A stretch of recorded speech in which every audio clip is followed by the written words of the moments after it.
Astăzi mergem la zoo. Bună ziua, fanii mei! Astăzi vă salut din fața la zoo. Grădina zoologică, n-am fost de câțiva ani buni și deci urmează să vedem ce putem vedea. Acum ne ridicăm puțin la umbră și acum și intrăm o secundă. Ziua! Vreau și eu o intrare la zoo. La ce preț e? 20? Da. Poți să achii cu cardul? Da. Super, mulțumesc. De prost! Acolo era pentru studenți 10 și am achitat biletul, de 20.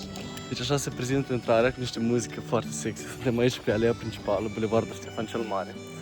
Și mă uitam pe Google Maps la ceva, nu știu, oportunități, ceva de a face, de a vedea, de a vizita. Mai rău ca un copil, băi, mai rău ca un copil. Spuneam că căutam pe Google Maps ceva, un loc unde să ieșim la un date cu cineva, cel cineva, de păcate a zis nu. Dar eu nu am putut spune nu la zoo. De asta și azi m-am îmbrăcat în această cămașă superbă. Iar reacția de mai înainte pe care ați văzut-o e din cauza la flamingo.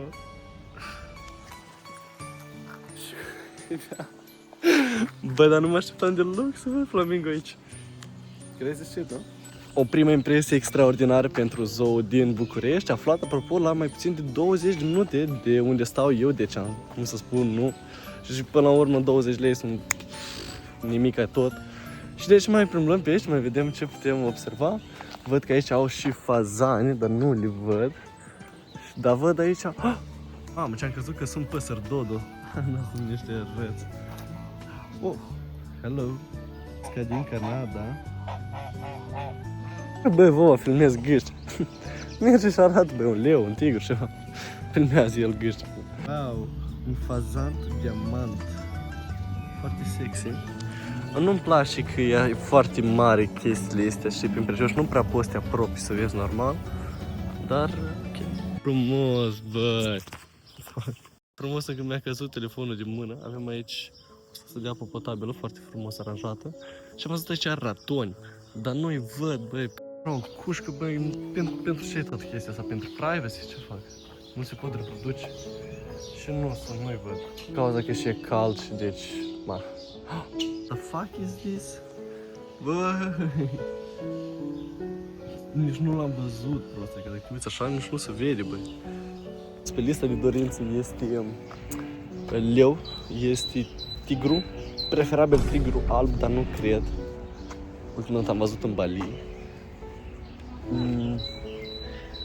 Aici au caprioariu. Aia să le-am mai văzut. Am văzut și în real. Bun. Vine un blede așa, un cărăbuș. Ciribuș. Ia uitați, ce frumos. Bravo. Și acum mai sunt în spate. Urs, leu, tigru, ratoni. Băi, n-am văzut niciodată ratoni. Astea ne stau înăuntru. Și ceva reptile crazy, zic un crocodil. Ah, oh my god! Puma! Este un puma acolo să se ia puma.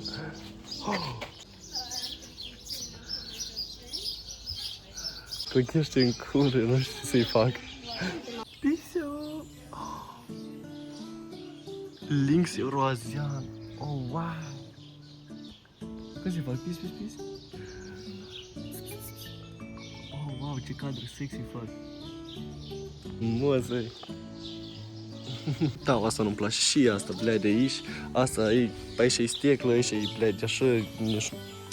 La grădina zoologică din Craiova, care mi-a plăcut pentru că era foarte deschis, adică cumva era combinat împreună cu parcul, pentru că era în parc și... Au și cai, normal că au cai. Aluviu spiritual în cal, deci da. Aici au lupi în fața la cai. Asta e mai rău ca azilul de bătrâni în fața de la cimitir, la Lupoaică. Am intrat în secțiune de rozatoare, de chestii de astea. Din păcate sunt singur, deci nu pot fac chestia asta, dar asta e, mai bine fără. Și o broască țăstoasă, de astea? Nu știu dacă le vedeam, dacă le găsăm. Oh my god, bro. Oh, hell no, man. What the fuck? I-am prins în act. What the fuck? Nu înțeleg ce ești. Avem canguri acolo, aparent. All the way from Australia, baby. Și în partea asta unde aveam struțul. Mi-au pus aproape să nu le și facă dor de casă, what the fuck.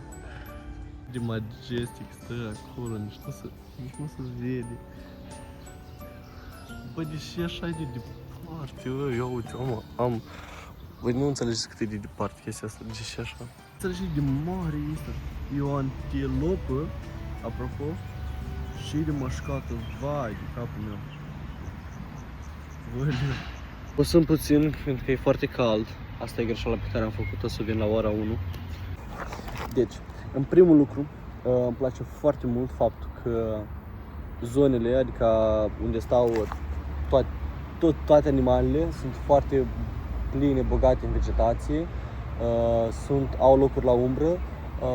Văd mereu că animalele mănâncă, deci au mâncare, sunt hrănite, adică condițiile care sunt păstrate sunt nota 10.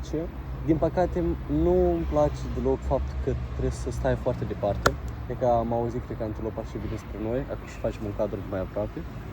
Și deci, da, cumva chestia asta, așa un contrast. Adică animalele trăiesc atât de bine, dar nu le pot vedea normal. Wow! Are nume de Jason. Modificăm puțin, mergem înapoi spre partea cealaltă, mergem să vedem reptilele, cred. Și deja, nu știu, vă revăd. Așa cu cameșuța asta așa de turist, arăți, mă uiți, filmez, așa, cu ochelarii aia, ăștia m-a huit vultur. Mamă, bă, ăștia m-a spărit și de mare. Se uită la mine. Nu, băietul, nu. Oh my fucking god. Condor. Bă, alea să mă sfărâm, bă, nu știu de mine. Hai, scoate-o, scoate-o. Și de pe ăsta. Un vultur american, Eagle. Bă, știi ce să faci în editing. Băi, îmi dă o like de rage bait, băi, chestia asta. Nu pot, nu le văd, sunt departe. Au alei mari și tot chestia asta e separat. Și nu mai înțeleg de și pentru și pun chestiile astea. Să nu iasă, să nu fug. E că avem aici un uliu și ieși al caută. Unde e el? Ăla e prin căsuță, dar și cum ajungi tu? A, nu, ia uite-l. Ok, deci o să vine. Zi privet Julio. La Atoria. Încă o axilă. Asta e axilă. Wow. Foarte majestic. Eu sunt plovzi în trânsul. Blondă, eclamă, e brunel. Vrem aici cu un fel de vultur, caroce. Știu că ele se vadă tare, dar simt că asta, că deși băi pui și asta, și asta, și asta, eu nu văd aici. Ia câte-le, mai iese una aici. Vezi și rage baiter în dă, băi, parcă aici. Bă, foarte important de subliniat faptul că acesta, de păcate, va fi ultimul videoclip în limba română. Așadar, bucurați-vă de el, căci următoarele vor fi deja de limba engleză. Și nu știu, vom vedea, vă țin așa pe margini, no spoilers. Aici este ursul, dar ca băși n-ai înăuntru sau nu se vede. Băi, n-am văzut un urs foarte mult timp. Sunt gălăjoasele astea. Wow. Ok, călugă. Oh. Gata? Gata, sărbătoare. Oh, wow. Și uiteți și leoaica noastră. Zace-mi sonță, Monaco. Hello. Mamă, ce motan mare. Salut, papușca. Ce zici? Hey. Hello. Este și unul de Zamtel. Hey. Mă joc de aici, ne-a zis că Leon, care îl cheamă Ion, de la Leon, nu iese când este leoaica și că te pastemi de dânsul. Intrăm în lumea reptilelor. Păi goală. Îmi bat ochelarii pentru că, într-adevăr, nu reușesc să-i văd, sunt foarte mici. Și sunt așa.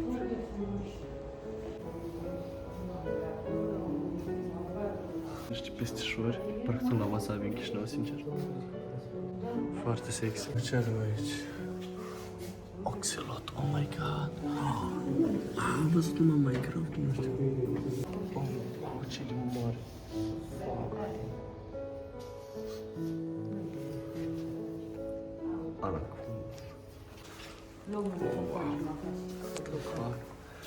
Como liga, da?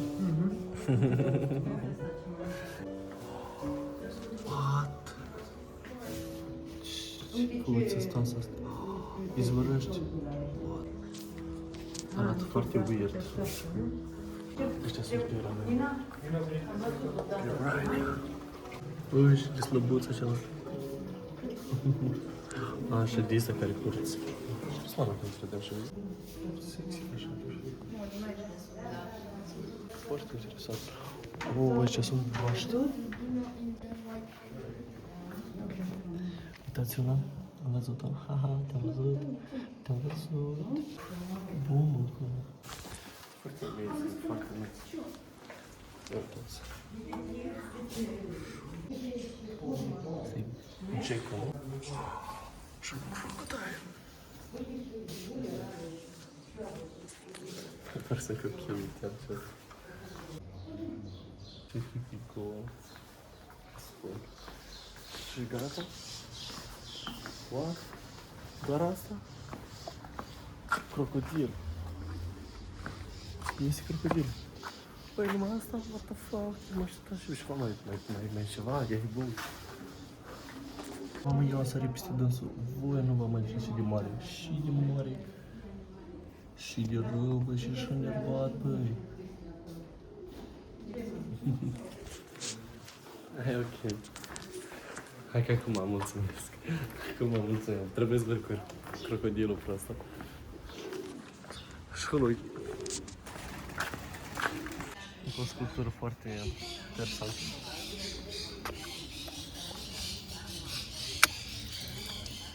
Tipa beau apă. What the fuck? Sminți, bă. Voi și de mari ești. Bă, Leo. Hai să se regardă. Hai să se regardă, care bun. Voi și de munte? Duceți ceva. Trebuie să scogiesc. Oi, și de mori, bă, are un cioc de ăsta. Nu le vadă bunica că vede o zamă întrânsă și eu mă ating tot odată cu dânsa. Titilo, dacă lui cald. S-a uitat la mine, a zis că nice, e prea slabă și s-a culcat înapoi. Vă spun, s-a ridicat, s-a uitat la mine, n-a dobit scot telefonul, câteodată s-a culcat. Asta nu. El așa m-a văzut. Așa te vede tigru. Încă un semn de ăsta. Așa te vede tigru. Pe fundal se repetă odată la vreo 5 minute regulile, care e ok, e alea că nervant. Și așa tot arată tigru, dar nu e nici un tigru. Ui, culorile de listă spre mine mă spărie. Pe-s fost în loc la tigru, tot era să mă zăibesc ușor, sta în lebăda în fața mea, nu pot să-i fac nimic. Vă 2 minute de când tot stau aici și încerc să zăibesc motanul ăsta, un puma care vreau prost să se uite la mine. Scrr! Pa, pa, pa, pa, pa! Văd că dă din coadă, adică e enervat. Dar uite băi încoace, băi, nu s-a așa de urât. Flamingo, băi, la mine pe cămașă, băi. Hai, băi, uite încoace. Cred că sunt mai multe păsări, dar cam toate arată la fel. Au răți, eu răți am văzut, muti, grăiti. Au o barză, care-s două, nu zic cu mama când nu-i de ghine. Mai vorbim. Uitați că stau. Da? Haha! Parcuri pe aici au, e ca fântâni, locuri unde poți adăpostești, nu știu ce cărăci. Salut! Mă scuz. Sorry? You speak Romanian? No, I don't speak Romanian. I speak only English. Just English. Yes?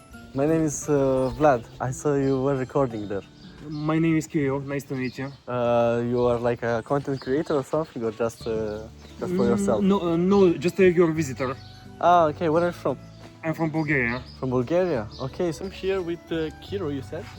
Yes, hello, Nice to meet good you. people on the internet. My name is Kirill. I'm from Bulgaria. From Bulgaria, this man is. And right now I'm exploring the beautiful zoo in Bucharest.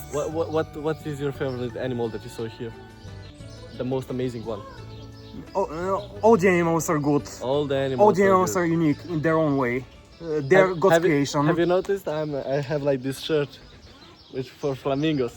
Yes, you have an amazing shirt. Thank you very much. It was a pleasure meeting you. You're welcome. And have fun here at the zoo. Nice guy, I would say. Quite shy, but he made it. Zic că vreau să încep a face videoclipuri în engleză, fiindcă cumva poți să ajungi la mai multe persoane, cumva să înțeleagă chiar și prietenii care așa mă întâlnesc. Ei nu înțeleg pur și simplu vlogurile din română, deci cumva trebuie de ajuns la un compromis. Vreau să vă arăt asta. Până să vă înțelegi și toaletă curată e asta. Vii aici.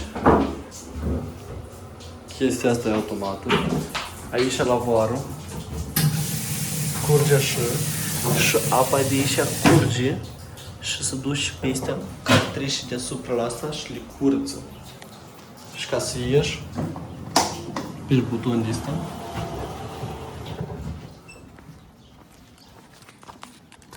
Și cabina arată așa.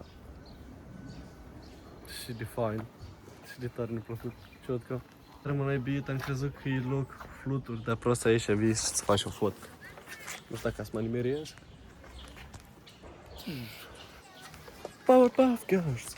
Că am ajuns deja la un final, fiindcă m-am întors de unde am pornit, deci da, aceasta este intrarea la zoo. Overall, scurtă experiență, foarte frumoasă, foarte mult recomand. Mă rog, nu am văzut toate animalele pentru că e foarte cald afară, dar totuși, why not, știi? 20 lei, foarte puțin, foarte aproape de cămin, deci pentru colegii mei recomand foarte mult. Din păcate, din nou am fost singur, dar am fost împreună cu toate aceste vietăți și frumusețe ale naturii. M-am pupat fanii mei, vă salut și la revedere, like, share, subscribe, bye!